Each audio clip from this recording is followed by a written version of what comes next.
Lena Gray stood at the edge of the Lake Tahoe shore, the afternoon sun glinting off the water like a spotlight that should have been on her instead. Her mother-in-law, Eleanor Prescott, dismissed her as if she were merely part of the scenery. At 35, Lena had spent the last decade designing intricate rail systems for high-speed trains. Yet to the Prescott clan, she was just Walter's quiet wife who fiddles with computers. As Eleanor breezed past, commenting on the charcuterie board that Lena had thoughtfully prepared, Lena forced a polite smile and reminded herself of one unshakable truth: she was anything but invisible. Every summer, this exclusive lakeside retreat, crystal chandeliers, crackling fireplaces, and an air of inherited wealth brought Walter's family together in a ritual of privilege. While they sipped Merlot and exchanged idle chatter about their next European getaway, no one paused to ask why Lena refused pork, or that she'd already delivered the salad she'd volunteered to bring. They never stopped to learn that she'd paid off her student loans by working late nights, or that her brain powered the very reservation system this resort relied upon. Today, though something had changed, this year, Lena was not simply another guest. She was poised to claim more than the dry acknowledgement of being nice. But not very polished words Eleanor had once whispered just loud enough for her to hear. And as the sun dipped behind the pines, Lena resolved that tonight, her presence would finally be impossible to ignore. For 11 years, Lena Gray found herself navigating a minefield of expectations and implicit judgments every time she entered the Prescott family's elegant gatherings. Although she held a master's in civil engineering and had spent her career designing high-speed rail infrastructure from Seattle to San Diego, to the Prescotts, she was simply Walter's wife, the engineer, a polite but unassuming figure whose talents were assumed to lie behind a keyboard. From the moment she married Walter Prescott, she felt an almost imperceptible pressure to shrink herself, like the summer when Eleanor Prescott, her mother-in-law, whispered loudly enough for the table to hear, "How practical of you to buy that dress on sale," as though her thrift were the only thing that defined her worth. At every Thanksgiving dinner, Lena was the one who cleared the table, even though no other spouses were expected to, when she passed a platter of mashed potatoes. Her hands shook as if she were handing off a scandal rather than a simple side dish. She tried her best to anticipate every need, learning that Eleanor insisted on her pecan pie recipe and organizing Christmas gift exchanges, but each gesture became another opportunity for subtle dismissal. At Walter's father's retirement party, Lena spent weeks arranging the venue, designing invitations, and coordinating catering. When the time came to toast his career, his sister stood up and thanked every family member by name, along with the caterer, but not Lena. Of course, she thought, as she watched her hard work vanish into thin air. Walter leaned over and kissed her cheek, whispering, "You know you did most of this." Yet he never spoke up in that room of well-heeled uncles and aunts. Those moments stung more than any outright insult because they revealed that her contributions were invisible, even to the man who had vowed to support her. Each summer, when the family convened at the Prescott family's favorite lakeside resort in Lake Tahoe, Lena became the backdrop to their conversations, an elegant fixture, like the view of the lake at dusk, but never the focus. She would sit quietly, sipping her decaf coffee and listening to talk of new Teslas in the driveway, or which grandchildren were attending boarding school on the East Coast, all while trying not to wince when someone assumed that, because she worked with computers, she had virtually no income or influence. Once, her cousin-in-law, Haley Prescott, cornered her in the hallway after a Sunday brunch and said with a tight smile, "I have to admit, Lena, it's impressive you've stuck around this family as long as you have. Most spouses just fade away after a few years." Lena forced a polite nod, but returned home that night to cry under the running water of her shower, grateful that at least the sizzling heat of the water masked her sobs from Walter. Over time, she stopped trying to prove herself. Instead of attending every family function, she poured her energy into drafting investment spreadsheets by lamplight, driving her 15-year-old Volvo until its odometer passed 200,000 miles, and socking every extra dollar into a private holdings fund that, until recently, she had kept utterly anonymous. Yet each slight from Eleanor's dismissive questions about why Lena would bother attending college out west to Walter, never once asking about her late-night conference calls, only fueled her resolve. She internalized the unspoken message: if these people would never recognize her intelligence or contributions, she would quietly build something of her own that they could not ignore. And though the sting of their disregard never fully faded, it became the iron in her spine, an unspoken promise that one day, she would no longer wait for their validation.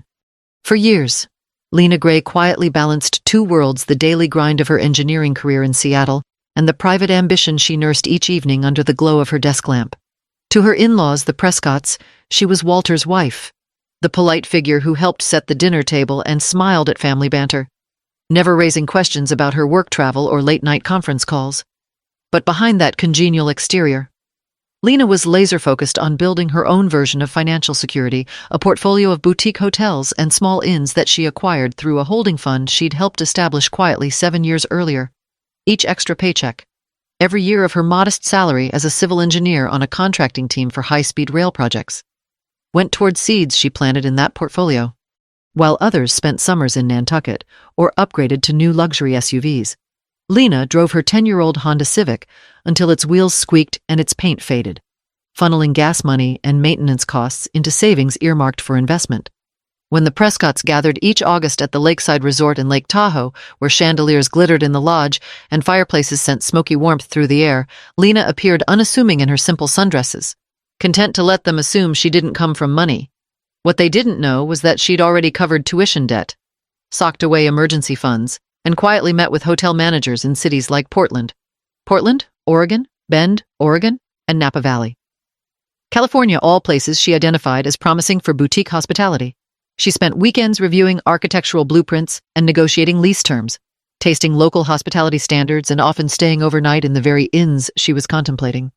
Each discreet due diligence trip reinforced her conviction that owning properties could give her autonomy in a world where she'd always been told her place was somewhere behind the scenes.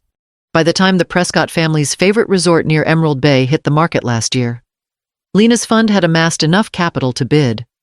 She watched from her laptop as the listing went live, a lakeside retreat with 120 guest rooms, 7 cabins dotting the shoreline, and a restaurant that boasted panoramic views of the Sierra Nevada.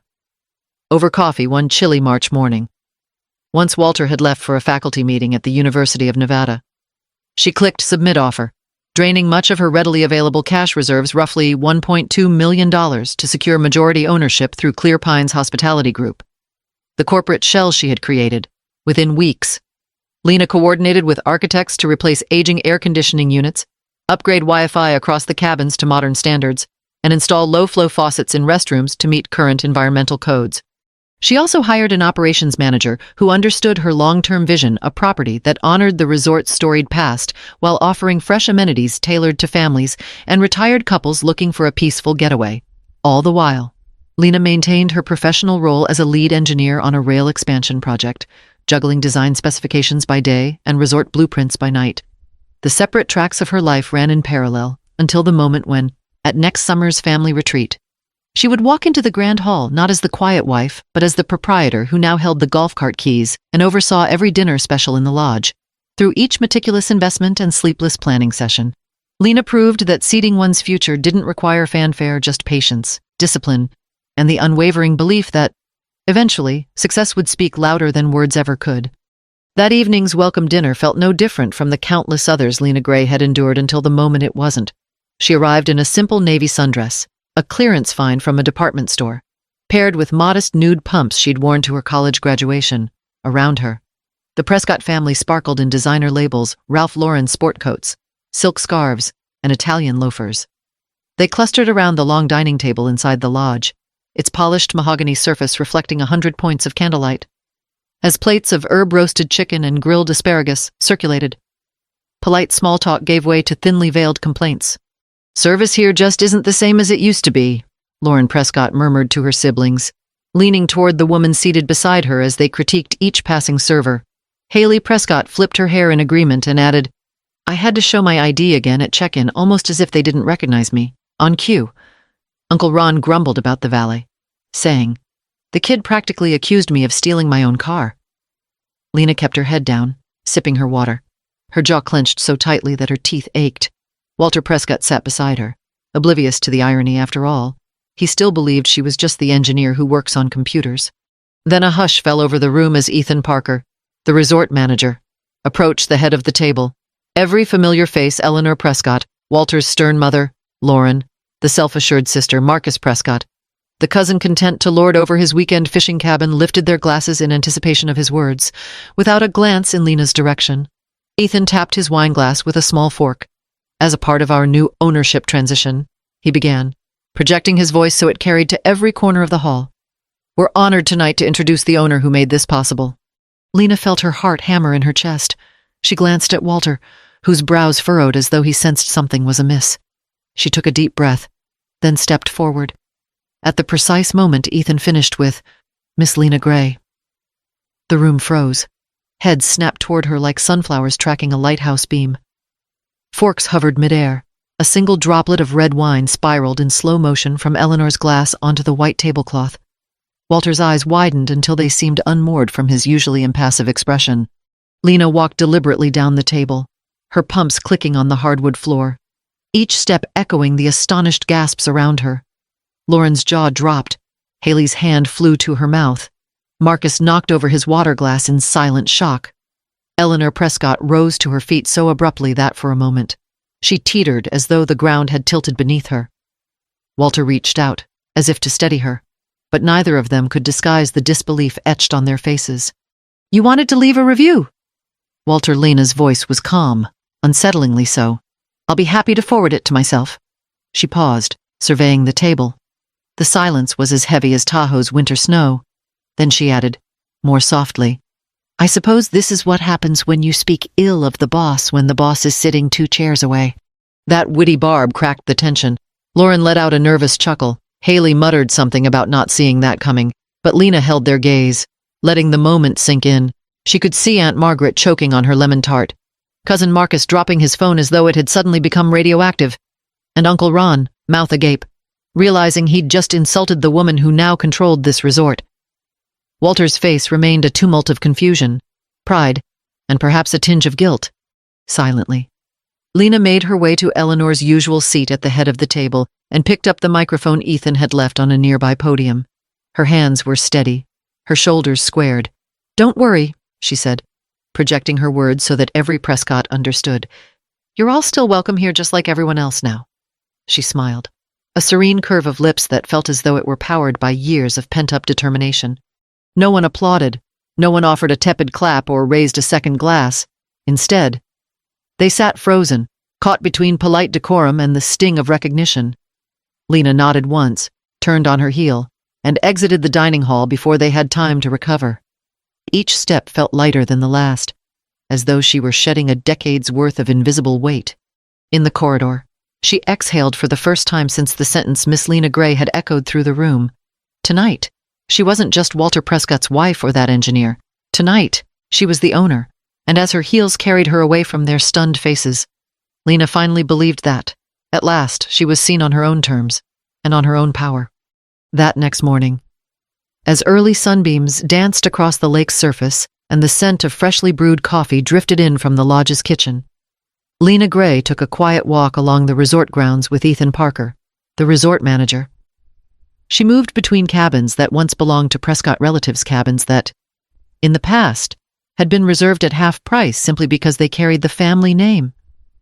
Lena carried a clipboard, checking on the new dock pilings and the upgraded filtration system that already made Tahoe's waters clearer than ever.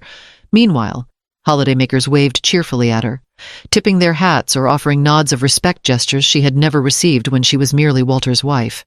Back at the main lodge, by 11 o'clock, a dozen handwritten notes and invitations had arrived for her room, but one message stood out, an email from Eleanor Prescott's legal counsel, politely requesting a reconsideration of any policy changes that might affect the family's long-standing discounts. Lena read it with a steady hand. She took a sip of her café au lait, carefully measured in fluid ounces to her exact liking, and considered how best to respond. She knew that this resort, once a hidden gem for Tahoe's affluent summer crowd, had thrived on word of mouth and family loyalty for decades. But loyalty, Lena reminded herself, works only one way. At noon, guests gathered at the lakeside terrace for the usual family brunch. Eggs Benedict served under white linen tablecloths, orange juice poured into tall flutes, and mimosas offered with a smile. The Prescott family, decked out in pastel linen slacks and collared shirts, assembled around a long table. Walter's sister, Lauren Prescott, began chatting about how her children had been accepted to colleges on the East Coast. And Uncle Ron bragged about his new Tesla Model Y, parked out front with a valet who wore a crisp white shirt and navy trousers. Lena sat at the far end, stirring her decaf coffee, watching them easily assume their world of privilege would remain unchanged. when the resort's backdoor staff delivered the savory rosemary-infused potatoes to each plate. Lauren tilted her head in faux concern and said, "I suppose we won't see any of those half-price rates anymore. What with the new ownership?" Everyone chuckled politely. A half-price cabin was the Prescott family's birthright, an entitlement spoken of as casually as the daily weather forecast. But it was at that moment that Ethan Parker stepped forward. Carrying a stack of neatly printed memos on the resort's signature stationery, he cleared his throat, catching Lena's eye before addressing the group. "Mrs. Gray has asked me to share an important update regarding accommodations and benefits." Silence settled over the table. Lauren's smile froze mid-lift, and Uncle Ron nearly dropped his coffee mug. Walter set down his croissant and looked at Lena as though he were seeing her for the first time that morning. Ethan carefully unfolded the top memo and began, effective immediately. "All long-standing family rates and legacy discounts are retired. Going forward, every room, whether it's a lakeside cabin or a standard lodge room, will be booked at our current published rates without exception." Gasps rippled through the guests. Haley Prescott leaned forward, her eyebrows arching as though she might challenge this announcement, but her voice caught in her throat. "But even as a member of the family," she stammered, "we've always had an arrangement. It's the way things have always worked." Ethan continued, "Mrs. Gray has great respect for the Prescott family's history here, but she also recognizes the need to operate with equity for all our guests. The new policy ensures that every visitor, be it a first-time traveler from Phoenix or a repeat customer from San Diego, receives the same fair price." Lauren's face paled. "We have cabins reserved through next summer," she said, wavering between anger and disbelief. "Are those reservations still valid?" Ethan nodded.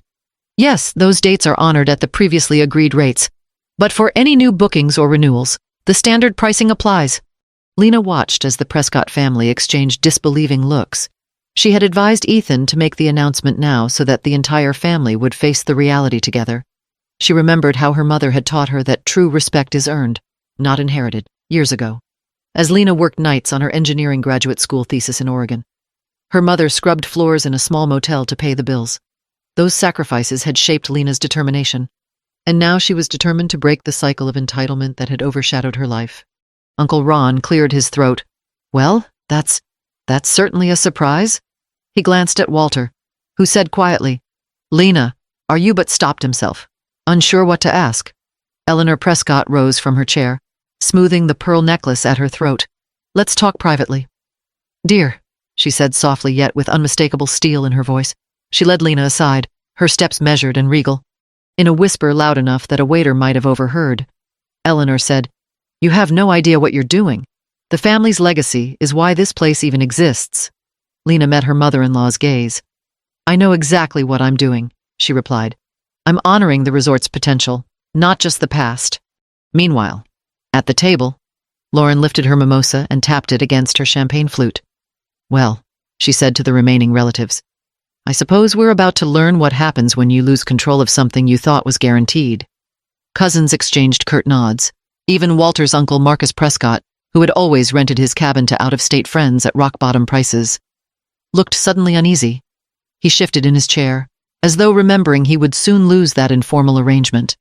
By the time brunch ended, the sun was high overhead, and gossip buzzed from one Prescott sibling to another like cicadas on a hot August day. Guests who had arrived expecting a casual family weekend now whispered about new charges and surcharges.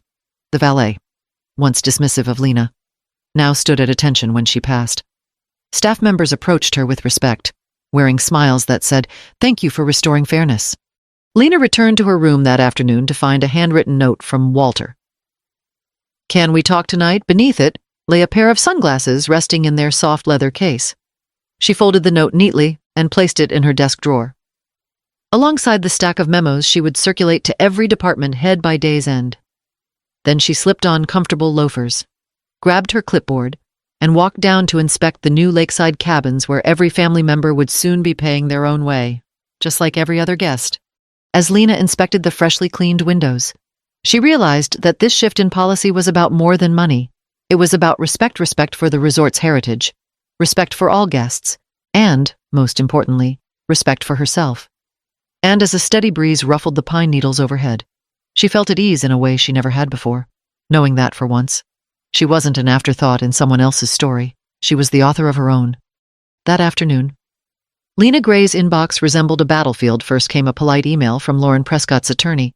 pleading for an exemption from the new legacy rate policy. Seconds later, Uncle Ron's message arrived, quietly demanding confirmation that his long-standing cabin lease would not be terminated.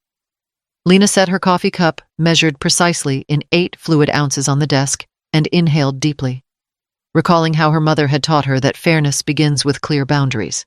She typed a brief, courteous response to Lauren's legal counsel, acknowledging their historical arrangement but pointing out that all future renewals would adhere to the published rates. Then she turned her attention to Uncle Ron's lease upon review. She discovered that his sweetheart agreement had quietly lapsed 6 months earlier and had been informally extended through back-channel promises without proper documentation. Lena drafted a formal 30-day notice, offering him the opportunity to vacate in good standing or submit a market rate application alongside other guests. By evening, Lauren's voicemails stacked like sorrowful confessions began to overflow her voicemail box. Each message used the word misunderstanding as though entitlement were a simple clerical error.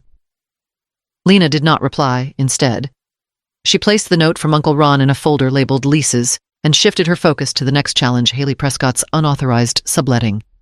In less than an hour, Lena discovered that Haley had been renting her private family cabin to out-of-state visitors for profit, pocketing more than $40,000 over the past 2 summers without reporting that income. Lena forwarded these findings to her in-house counsel and, with quiet precision, arranged for the Prescott real estate management firm to send Haley a notice of audit by the State Revenue Department, no mention of monetary penalty, just an invitation to answer questions under penalty of perjury. Meanwhile, Marcus Prescott, whose fishing cabin had been occupied year-round by a friend who paid below-market rent, received notice that his informal arrangement was invalid. Lena's memo made clear that the cabin would be reassigned to Sunrise Haven, a non-profit retreat for disabled veterans, and that any attempts to sublet or retain occupancy past the 30-day notice would result in legal action. As dusk settled over the pine trees, Lena prepared for one final confrontation, Eleanor Prescott's afternoon visit. Eleanor arrived bearing a strained smile and wearing pearls that gleamed with false kindness. "Darling," she began, her voice laced with faux concern, "this estate has always been our sanctuary. I simply want to protect our family's legacy." Lena invited her to sit at the polished oak desk in her modest office, a far cry from the elegant dining hall, where Eleanor once basked in unquestioned authority. For a full 5 minutes, Lena allowed Eleanor to lament the perceived hardship before calmly placing an envelope on the desk. Inside lay notarized statements and photographs documenting every instance of Eleanor's demeaning comments to staff housekeepers, who were called mouthy little things in whispered emails. Interns demoted for politely correcting her. "If you choose to contest this, I have prepared a press statement," Lena said softly. "It will outline the truth of your behavior, so the public understands why these changes are necessary." Eleanor's smile faltered, her hands trembling around the edge of the desk. She rose to leave, voice cracking as she whispered, "You're destroying everything we built." Lena watched her go, unflinching. By the week's end, Walter Prescott was the final piece of this intricate puzzle. Despite having walked past Lena for 10 years without noticing her late-night meetings or business correspondence, he arrived at her office one afternoon, eyes rimmed with regret. "I never asked." "Lena," he said, his voice quiet as the early morning mist on Tahoe's waters, "I never stopped to wonder what you were up to." Lena met his gaze steadily. "I worked for something that mattered," she replied. "I stayed so that maybe you would see me. But eventually, I realized I only needed to see myself." They spoke until the sun dipped behind the Sierra crest, tears softened by honest admission but undimmed by lingering disappointment.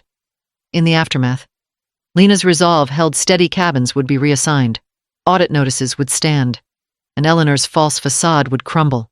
As the resort's new owner, Lena Gray had reclaimed not just the property she'd tirelessly built, but also the quiet power that comes from unassailable self-respect. Lena Gray stood in the resort's empty hallway, the polished hardwood floor cool beneath her feet, clutching the envelope she'd handed to Eleanor Prescott just moments before. The empty dining hall, still heavy with the echo of stunned gasps and spilled wine, felt like sacred ground, a testament to years of unspoken dismissals, finally shattered. As she walked past the silent tables, Lena's reflection in the brass-framed mirror showed a woman who had spent a decade shrinking herself to fit into a world that never noticed her strides.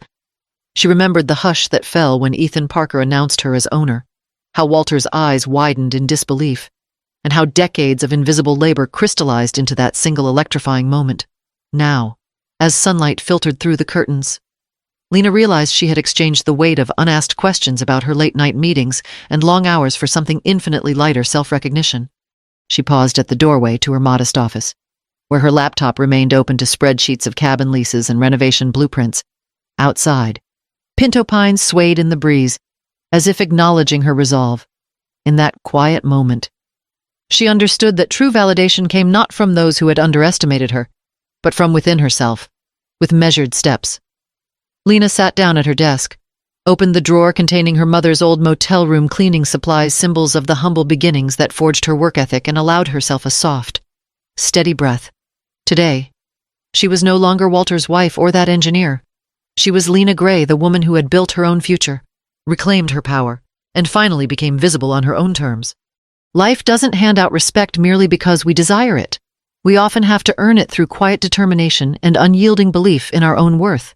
If you've ever felt overlooked, whether by family, friends, or society, remember that your invisible efforts still shape your destiny. Like Lena Gray, who transformed years of silent dedication into undeniable authority, you can turn each setback into fuel for your ambitions. Stand firm in your principles, honor the lessons of your past, and recognize that true strength arises when you stop waiting for others' approval and start affirming your own value. Life doesn't hand out respect merely because we desire it. We often have to earn it through quiet determination and unyielding belief in our own worth. If you've ever felt overlooked, whether by family, friends, or society, remember that your invisible efforts still shape your destiny. Like Lena Gray, who transformed years of silent dedication into undeniable authority, you can turn each setback into fuel for your ambitions. Stand firm in your principles, honor the lessons of your past, and recognize that true strength arises when you stop waiting for others' approval and start affirming your own value.